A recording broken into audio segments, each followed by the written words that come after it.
मित्रांनो, मिनल भर दुपारी एकटीच विहिरीवर पाणी आणायला म्हणून गेली होती आणि जेव्हा ती परत आली तेव्हा ती मिनल नव्हतीच. त्या दिवशी मिनलसोबत असं काही घडलं ज्यातून तिची आजपर्यंत सुटका झाली नाही. ती आजसुद्धा अमावस्या पौर्णिमेला विचित्र वागते. ही घटना मिनलसोबत 2015मध्ये घडली होती, परंतु त्या घटनेमुळे मिनलचं आजतागयात लग्नसुद्धा झालेलं नाही. मित्रांनो, हा इन्सिडेंट 2015मध्ये कोकणातल्या एका गावात घडलेला आहे.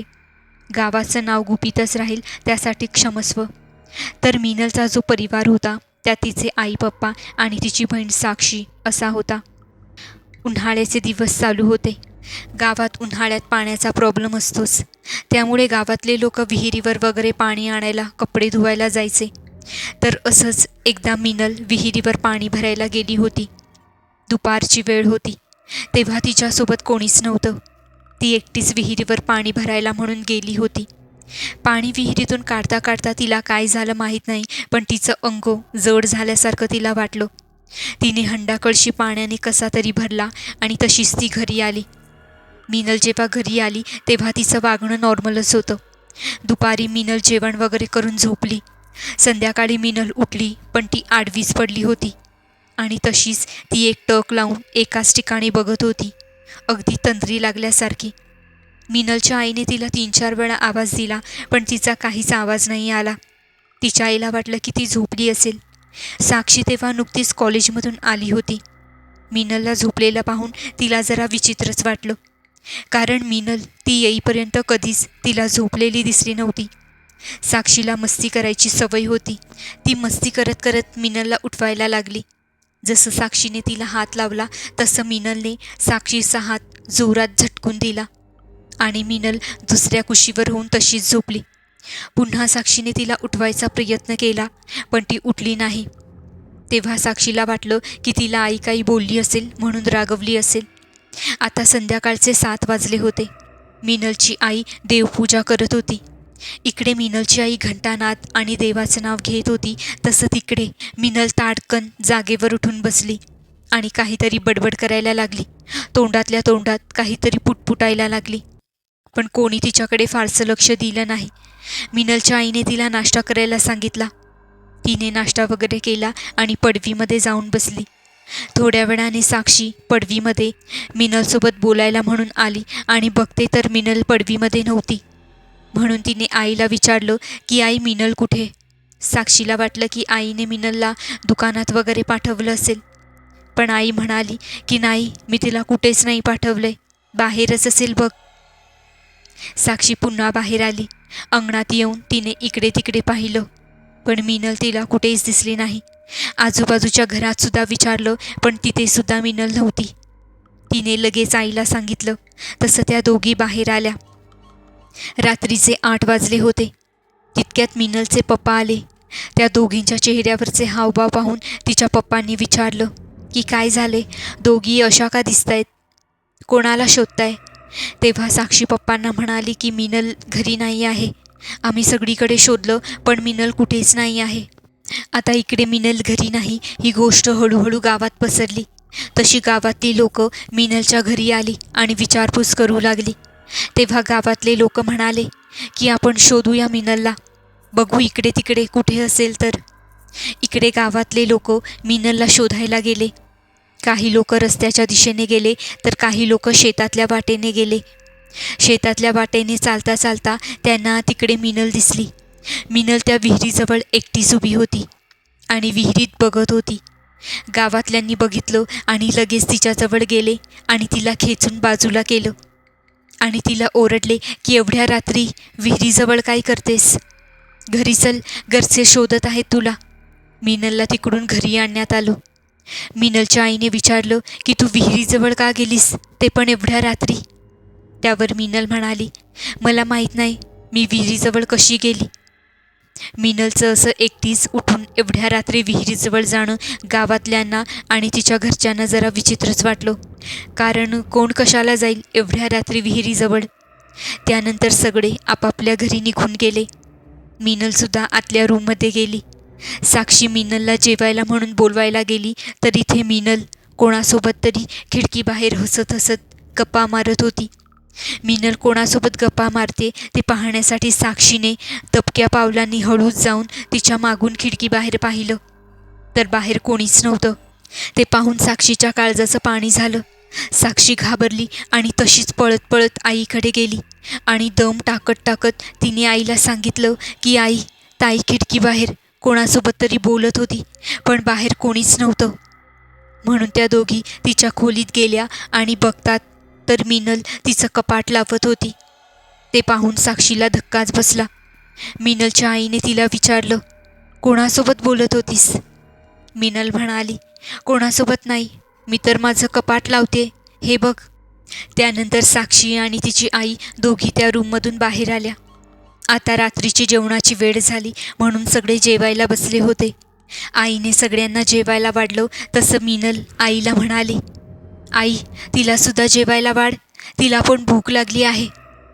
आई म्हणाली, वाढलंय सगळ्यांना, साक्षीलासुद्धा वाढलंय. त्यावर मिनल पुन्हा म्हणाली, अगं हे बघ, हिला पण वाढ, ही बघ समोर बसली आहे, तिला पण आपल्यासोबत जेवायचंय, तिला पण भूक लागली आहे. हे ऐकून सगळेच घाबरले आणि सगळे तिच्याकडेच बघत होते. तिच्या पप्पांनी तिला विचारलं की कोण आहे इथे? इथे तर कोणीच नाही आहे, मग कोणाला वाढायला सांगतेस? मिनल म्हणाली, हे काय, समोरच तर बसली आहे, ती बघ माझ्याकडेच बघते. हे बघून तिच्या आई पप्पांना समजलं की हे काहीतरी बाहेरचं आहे, आपल्याला काहीतरी करायला हवं. म्हणून मिनलचे पप्पा गावातल्या जाणकार माणसांना बोलवायला गेले. इकडे मिनल ऐकतच नव्हती. आता ती रागात येऊन आईला म्हणाली की हिला जेवायला वाढ, समजत नाही का तुला? तिचे ते लाल झालेले डोळे पाहून मिनलची आई थंडच पडली. मिनलच्या आईने तिचं वाढलेलं ताट पुढे केलं आणि क्षणात त्या ताटातलं जेवण संपलंसुद्धा. ते पाहून साक्षी आणि तिची आई अजूनच घाबरल्या. त्या दोघी पडवीमध्ये आल्या. मिनल आत एकटीच गप्पा मारत जेवत होती. इकडे मिनलच्या पप्पांनी भक्तांना बोलावून आणलं. भगत दरवाजात आले तसं मिनल ओरडायला लागली, जा इथून, मी इथून कुठेच जाणार नाही, मी हिच्यासोबतच राहणार. ते ऐकून भगत म्हणाला की तू इथून निघून जा, तू या निष्पाप मुलीला त्रास देऊ नकोस, तू परत जा, तिला सोडून दे. त्यावर मिनलच्या शरीरातून ती पुन्हा म्हणते, मी नाही जाणार, काय करायचंय ते कर. हे बघून भक्ताला समजून आलं की हे काही साधंसुधं नाही. तेव्हा भगत बाबांनी मिनलच्या घरच्यांना विचारलं की मिनल कुठे गेली होती का? तेव्हा घरातल्यांनी सांगितलं की ती रात्री एकटीच विहिरीजवळ गेलेली. तेव्हा भगत ध्यान करून म्हणाले की मिनल जेव्हा दुपारी पाणी भरायला गेलेली तेव्हाच तिच्यासोबत एक भयानक प्रकार घडलाय. मिनल तिच्यासोबत अतृप्त आत्मा घेऊन आली आहे. त्या आत्म्याने तिच्या शरीरात प्रवेश केला आहे. काहीही करून त्या आत्म्याला तिच्या शरीरातून बाहेर काढावं लागेल. त्यासाठी आपल्याला तयारी करावी लागेल. मी उद्या सगळं सामान घेऊन येतो आणि तोपर्यंत भक्ताने मिनलला शांत करण्यासाठी अंगाऱ्याची पुडी दिली आणि तिला अंगारा लावायला सांगितलं.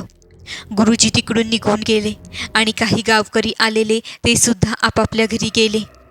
इकडे मिनलची आई आणि साक्षी दोघीही पडवीतच उभ्या होत्या. त्या स्वतःच्या घरात जायला सुद्धा घाबरत होत्या. कसे तरी ते तिघं आत गेले आणि तिला घेऊन तिच्या खोलीत गेले. साक्षी आणि तिचे आई वडील जागेच होते. त्यांना भीती वाटत होती की पुन्हा काही झालं तर. मिनल मात्र शांत झोपली होती. घड्याळात आता रात्रीचे 1 वाजले होते. मिनल ताडकन बेडवर उठून बसली आणि उठून दरवाजाकडे चालत जात होती. तिच्या पप्पांनी तिला बघितलं आणि तिला अडवलं की कुठे जातेस एवढ्या रात्री? साक्षी आणि आईसुद्धा तिकडे आल्या. मिनल म्हणाली, मला जायचंय, मला जाऊ द्या, ती मला बोलवते, ती बघा बाहेर उभी आहे, माझी वाट बघते. त्या तिघांनी बाहेर बघितलं पण बाहेर कोणीच नव्हतं. बाहेर पूर्णपणे अंधार होता. मिनल दरवाजावर जोरजोरात हात आपटायला लागली होती. मला जाऊ द्या, मला जाऊ द्या एवढंच म्हणत होती.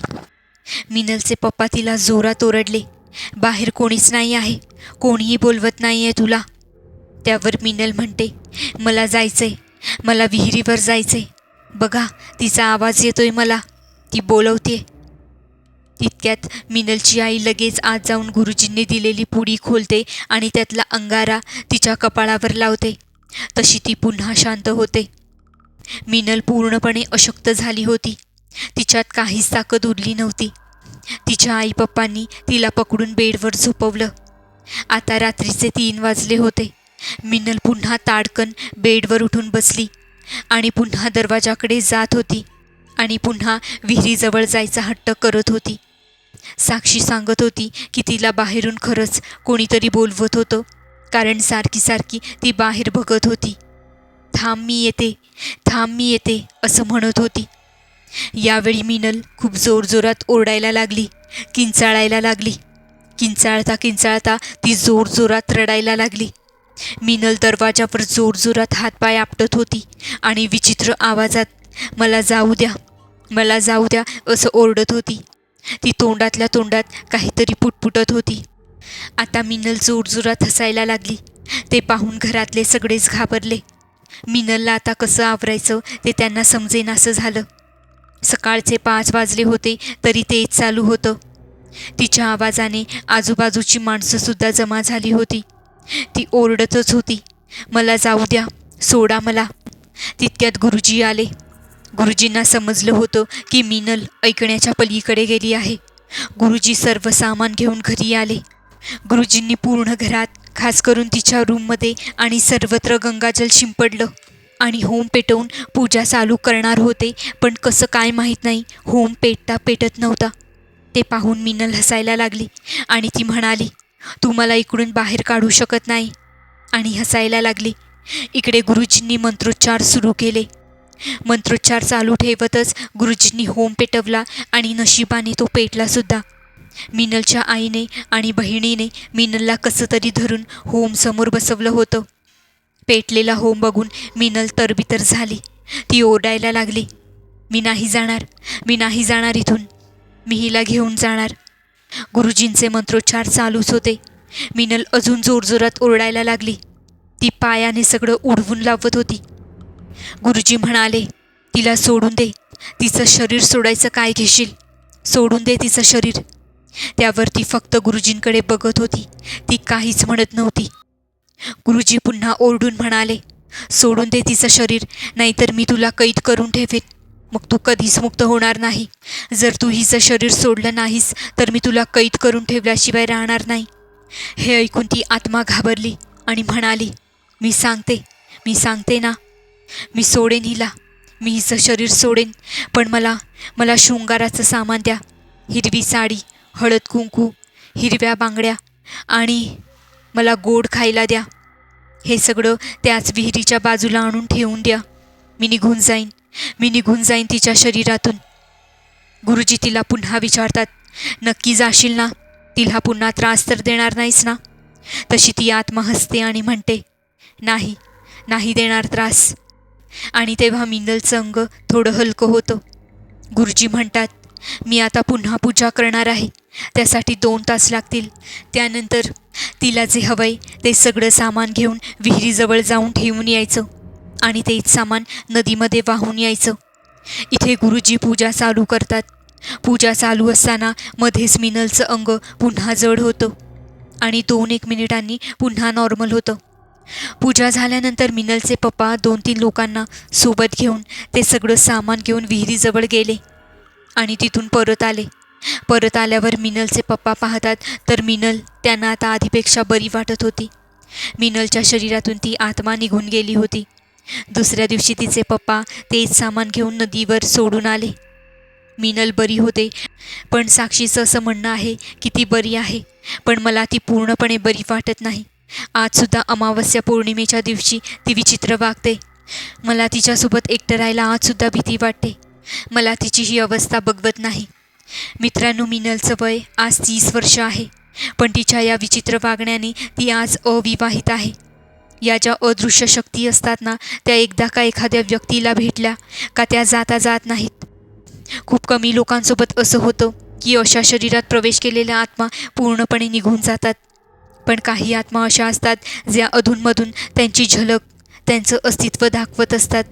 जसं मिनलसोबत होतंय अगदी तसंच. तर मित्रांनो, तुम्हीसुद्धा अशा नको त्या ठिकाणी नको त्यावेळी जाण्याचं टाळा आणि जरा मोठ्यांचं सुद्धा ऐकत जा, कारण अशा बाबतीत ते नेहमी बरोबरच असतात. चला तर मग मी आता तुमचा निरोप घेते आणि भेटूयात पुढच्या अशाच एका कथेमध्ये. आणि जाता जाता चॅनेलला सबस्क्राईब करायला विसरू नका. धन्यवाद.